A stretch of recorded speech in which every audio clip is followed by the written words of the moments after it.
से काम किया है। ऐसे हमारी यशस्वी मुख्यमंत्री आदरणीय पुष्कर सिंह धामी जी को भी मैं बधाई देता हूँ। हमारे बीच में टिहरी लोकसभा क्षेत्र के साथ बहुत बहुत धन्यवाद, आपको बधाई देते हुए अब करंट विधानसभा क्षेत्र के सम्मानित विधायक आदरणीय सविता कपूर जी को मंच पर आमंत्रित करता हूं कि वो 2 शब्द यहाँ पर बधाई की शुभकामनाओं के रूप में देने संकल्प।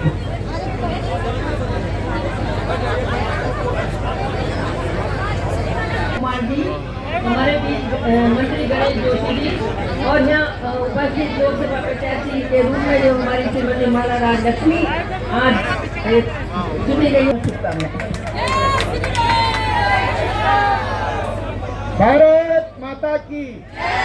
अब मैं अगले वक्ता के रूप में टिहरी लोकसभा क्षेत्र के सम्मानित सांसद जो आज पुनः लोकसभा के लिए निर्वाचित हो रही हैं, हम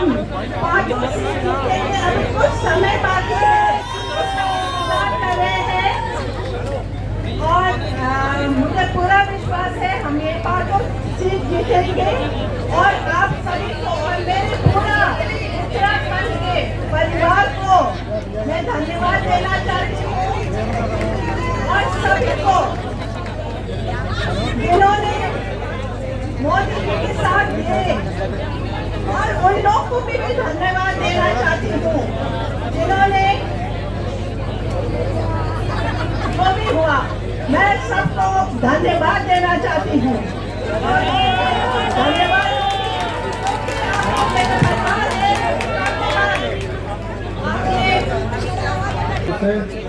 भारत माता की, भारत माता की। वंदे वंदे। भारतीय जनता पार्टी जिंदाबाद, भारतीय जनता पार्टी जिंदाबाद, नरेंद्र मोदी जिंदाबाद, नरेंद्र मोदी जिंदाबाद।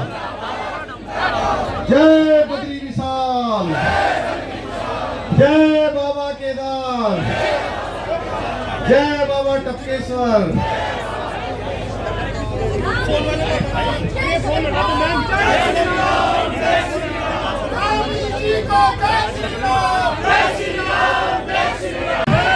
पूर्णागिरी मैया की, सुरकंडा मैया की, हरी मैया की, हमारे सभी देवी देवताओं की, हमारे सभी देवतुल्य कार्यकर्ताओं की।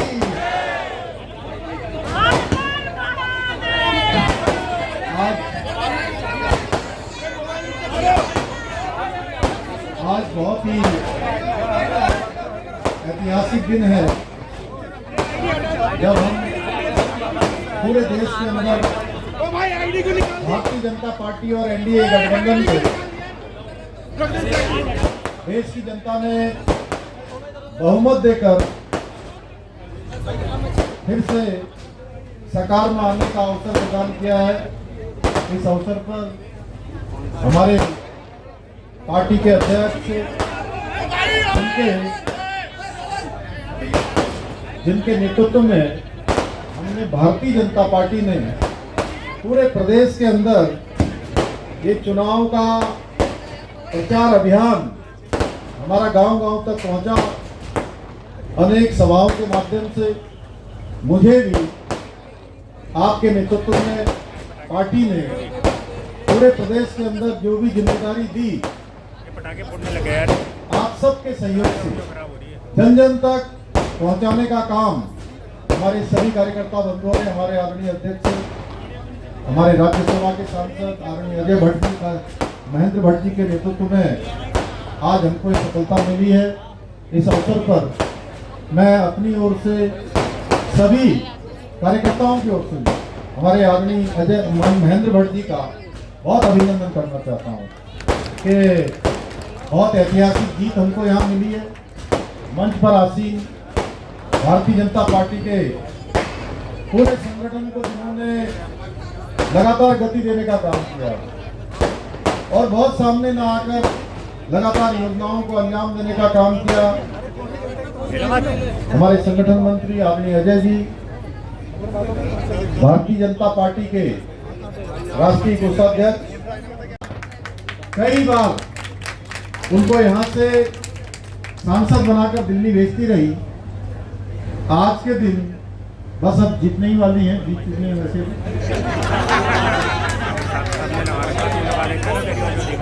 अभी बस इस कार्यक्रम के बाद सीधे सर्टिफिकेट लेने जाने वाली हैं।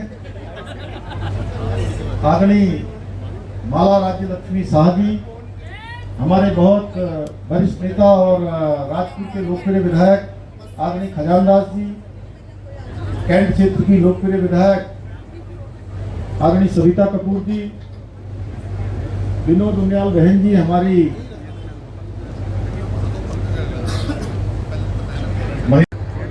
जिन्होंने तमाम ऐसी परेशानियां ऐसे दायित्वों पर रहकर होती हैं, हम लोगों को आदरणीय अध्यक्ष जी को पता भी नहीं लगने दिया, उनका अपने स्तर से ही निराकरण कर दिया। भाई पुनीत मित्तल जी, हमारे मधु चौहान जी, इस चुनाव को संचालन करने में उनका ही बड़ा योगदान था, और आदरणीय अनिल गोयल जी, जिन्होंने पूरे चुनाव अभियान में हमारे सभी नेतागणों के और मेरा भी, जो जितनी विधानसभाएं पिछले 6 महीने में मैं जहां जहां गया था और जहां नहीं जा पाया था, जहां आवश्यकता थी, उन सभी में कार्यक्रम की व्यवस्था करना, कार्यक्रमों को लगवाना, इन सब का दायित्व श्री अनिल गोयल जी ने बहुत भली भांति उसका निर्वहन किया। हमारे आदित्य कोठारी जी, मंच पर आसीन हमारे कुंवर जितेंद्र जी, जिन्होंने अनेक जगह पर जाकर भी कार्यक्रम किया, हमारी नीरू बहन जी और मनवीर चौहान जी, जो अभी यहाँ पर दिखाई नहीं दे रहे हैं। अध्यक्ष जी हो, चाहे मेरा हो या पार्टी का हो, कोई वक्तव्य हमारा जो है हमेशा प्रमुखता से सारे अखबारों में छपवाने का काम किसी ने किया तो हमारे भाई मीडिया प्रमुख श्री मनवीर चौहान जी ने किया, और श्री आदित्य कोठारी जी, हमारे वीरेंद्र पवार जी और नीरू बहन जी और सभी उपस्थित यहाँ पर, रविंद्र हमारे राणा जी भी आ गए हैं और नीरू जी, सभी उपस्थित हमारे सभी कार्यकर्ता भाइयों एवं बहनों, सभी हमारे पदाधिकारीगण जो मंच पर उपस्थित हैं, मेरे सभी युवा मित्रों, युवा मोर्चा के सभी उत्साही कार्यकर्ता भाइयों एवं बहनों, और मीडिया के हमारे बंधु जिन्होंने इस पूरे अभियान को जन जन तक पहुंचाने का काम किया, ऐसे हमारे सभी electronic media, print media, digital media, social media, हमारे सभी पत्रकार मित्र, छायाकार बंधु, मैं आप सबका अपने दिल की गहराइयों से आप सबका मैं धन्यवाद करता हूं। पार्टी के हमारे इस आप सबका स्वागत करता हूं, आप सबका अभिनंदन करता हूं और आप सबको धन्यवाद देता हूं कि आपने जो हमारा चुनाव अभियान चला, इस पूरे चुनाव अभियान में आप सबका बहुत महत्वपूर्ण योगदान था। हम सभी जानते हैं कि 10 सालों तक आदरणीय प्रधानमंत्री मोदी जी के नेतृत्व में देश के अंदर अनेक सुशासन, गरीब कल्याण की योजनाएं चलाई गई, समाज के अंतिम छोर तक विकास पहुंचे उसकी योजनाएं बनाई गई, पूरी दुनिया के अंदर भारत का मान सम्मान बढ़े, पूरे विश्व में भारत का डंका बजे, उसके लिए एक मजबूत और स्थिर सरकार देने का काम आदरणीय प्रधानमंत्री मोदी जी ने किया। इन 10 वर्षों में जहां गरीबों के कल्याण की योजनाएं बनाई गई, महिलाओं के उत्थान की योजनाएं बनाई गई, महिलाओं का उत्थान, उनका हर क्षेत्र में आगे बढ़ना, ये शीर्ष प्राथमिकताओं में से एक मोदी सरकार का अपना संकल्प रहा है। इसी के साथ साथ नौजवान युवाओं को स्किल से जोड़ना, उनको अनेक उपक्रमों में अनेक सरकारी और स्वरोजगार के माध्यमों से रोजगार उपलब्ध कराने का काम हो, गरीब कल्याण की योजनाएं हो, हमारे किसानों का उत्थान हो, हर दृष्टि से 10 सालों के अंदर जो काम हुआ उसी का परिणाम है कि आज देश और दुनिया की अनेक ताकतें मोदी जी के नेतृत्व में जो एनडीए का गठबंधन था, उस गठबंधन को रोकने के लिए पूरी ताकत लगा रही थी, लेकिन देश की जनता ने मोदी जी को तीसरी बार प्रधानमंत्री बनाने के लिए एनडीए को आज पूर्ण बहुमत दिया है। भाइयों बहनों, हम देशवासियों का बहुत दिल से आभार व्यक्त करते हैं कि देशवासियों ने एनडीए गठबंधन को अपना आशीर्वाद दिया है, समर्थन दिया है, बहुमत दिया है और सरकार में आने का अवसर प्रदान किया है। वहीं बहुत लोग अब हमारे मीडिया के बंधु होंगे, आपने देखा होगा ये विपक्ष हर बार जब भी कोई जीत होती है तो कोई ना कोई बात उठाकर ईवीएम का हर बार एक ईवीएम की हाई तौबा मचाते थे, लेकिन इस बार ईवीएम की हाई तौबा नहीं मचाई जा रही है। तो भाइयों बहनों, आप लोगों को पूछना जरूर चाहिए। मैं एक प्रश्न आज अपने पार्टी कार्यालय से आप सबके समक्ष देता हूं कि आप जब भी उनके पास जाएं तो उनसे पूछिए, भाई इस बार ईवीएम ठीक है क्या? हमारे प्रदेश में हमारे प्रधानमंत्री जी का बहुत विशेष लगाव है। देवभूमि उत्तराखंड उनके हृदय में बसता है और उसके कारण से देवभूमि उत्तराखंड हमारे प्रधानमंत्री जी के हृदय में बसता है। उसके कारण से उत्तराखंड को पिछले 10 सालों में 2 लाख करोड़ से भी ज्यादा की योजनाएं हमको यहाँ के लिए स्वीकृति मिली है, जिसमें 4 धाम ऑल वेदर रोडें हैं, ऋषिकेश कर्णप्रयाग रेल लाइन है, भारतमाला सड़क परियोजना है, जिसमें एक कोने से दूसरे कोने तक राज्य को जोड़ने का काम हुआ है। देहरादून दिल्ली एलिवेटेड रोड का काम कुछ ही समय में पूरा होने वाला है और इस साल ही उसका काम चालू हो जाएगा। इसके साथ साथ चाहे आज वो केदारनाथ का पुनर्निर्माण हो, बद्रीनाथ का मास्टर प्लान हो, हेमकुंड साहब जाने के लिए या केदारनाथ जाने के लिए रोपवे का निर्माण हो, ये बहुत तेजी से प्रगति पर ये काम हो रहे हैं। देहरादून का हवाई अड्डा तेजी से बढ़ रहा है। ऋषिकेश का एम्स हमारा हजारों लोगों को रोज ओपीडी के माध्यम से अपनी सेवाएं दे रहा है। इसके साथ साथ एक अन्य एम्स हमारे को स्वीकृत हो गया है, उसका भी काम शुरू हो गया है। उधम सिंह नगर में एक और एम्स का निर्माण कार्य भी चल रहा है। टनकपुर बागेश्वर रेल लाइन जो प्रस्तावित है उस पर तेजी से काम चल रहा है। जहां 4 धामों में आप लोग देख रहे होंगे आज इतनी अधिक संख्या हो गई है कि बीच के दिनों में हमारे लिए एक चुनौती बन गया था कि उस संख्या को कैसे हम उसका प्रबंधन करें। भाइयों बहनों, ये सब इसी कारण से हुआ कि आदरणीय प्रधानमंत्री मोदी जी ने हमको अनेक योजनाएं दी। जहां केदारखंड के अंदर आने वाले हमारे 4 धाम आज तीर्थयात्री और श्रद्धालुओं से पूरी तरह से भरे हुए हैं। हरिद्वार और ऋषिकेश में बड़ी संख्या में आज श्रद्धालु देश दुनिया के आए हुए हैं। हम प्रयास कर रहे हैं। मैं ऋषिकेश भी गया था, मैं हरिद्वार भी गया था। वहां जाकर भी मैंने दोनों जगह पर यात्रियों से भेंट भी की थी। उनके लिए और अन्य क्या व्यवस्थाएं हम अच्छी कर सकते हैं, उन व्यवस्थाओं के लिए भी हमने और लोगों को भी उस काम पे लगाया है। इसके साथ साथ आज मानसखंड के अंदर भी जहां कैची धाम प्रत्येक दिन 40-50 हजार लोगों का आगमन हो रहा है।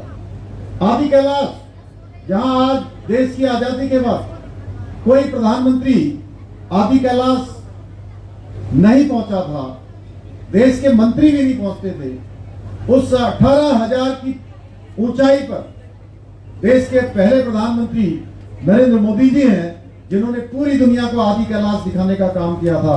आदि कैलाश की तरफ सबका ध्यान आकर्षित किया था और उसका परिणाम है कि आज आदि कैलाश में भी तीर्थयात्रियों की, दर्शन करने वालों की संख्या हजारों हजार की संख्या में प्रतिदिन बढ़ती जा रही है।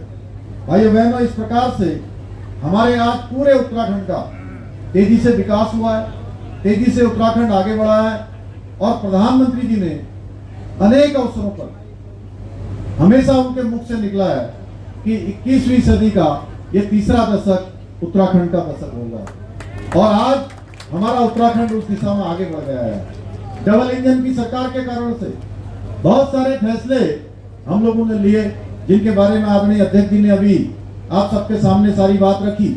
यूसीसी समान नागरिक संहिता के बाद उत्तराखंड पहला राज्य बन गया है जहां यूसीसी का विधेयक पारित होकर एक विधेयक के रूप में मान्यता उसको मिल गई है।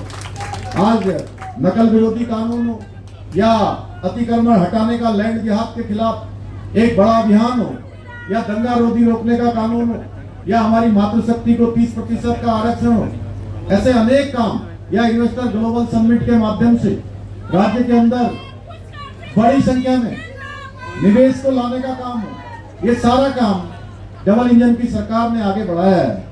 भाइयों बहनों, उत्तराखंड देवभूमि की जनता ने हमको लगातार मौका दिया है।